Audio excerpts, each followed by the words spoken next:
Hey guys, I'm going to talk about a very special record. It's 78 from 1949. I paid a little bit of money for it, but it's worth it. This is an exceptional recording. And it's by Goree and his Hepcats.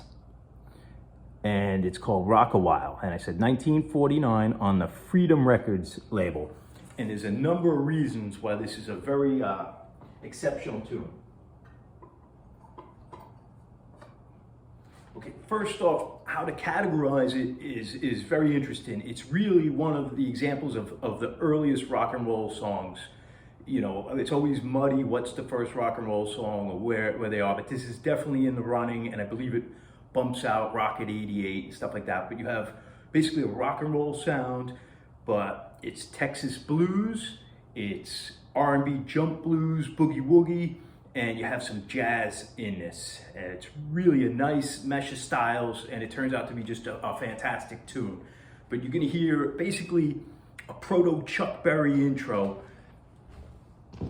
which is really based off of T-Bone Walker style, Texas blues guitar style. And this is a wonderful record on the Blue Note reissue series double album of like 1950 to 53 to early T-Bone Walker stuff. And Goree Carter's guitar playing is based very much out of the same style. But you're gonna hear one of the earliest recordings of guitar distortion in this song. And that's also debatable on what degree the distortion is, but this one, that little amp he's playing through is distorted, and it's 1949. You'll hear the intro, and when he slams down on his ninth chords or whatever chords he's playing, he slams down, you're gonna hear distortion crystal clear. So you have a fantastic guitar work, and the feel of the song is what a great play with this boogie woogie piano and the drums, which almost makes the song sound like it's floating. It reminds me of when a really good dancer is dancing on the tips of his toes, and it almost looks like he's floating in the air. That's the feel of this song, more so than a lot of the straight jump blues you hear, like a Louis Jordan or something. But so it almost has this floating, bouncy feel, and you're gonna hear fantastic. The third break, I think, is the piano break. It's just wonderful. The second break is a saxophone break by a man named Conrad or Connie Johnson, who cut just very few recordings, but went on to become one of the most famous jazz teachers in Texas. And he ran a high school band that was very elite, and I guess he would put out a record a year in the late 60s through 70s of the band, and it was limited press, and those go for big money. He was a highly respected teacher, but you can hear one of the few actual recordings he made. And a total jazz kind of thing over this jump blues boogie woogie. You're gonna hear the drummer. He's gonna be hard hitting when he needs to do those accents. So you got a really wonderful mesh of things. And enough talking, because I probably talked longer than the song is. But listen, that first guitar solo is gonna be textbook Texas blues by Goree Carter.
Throw away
Man, rock and roll.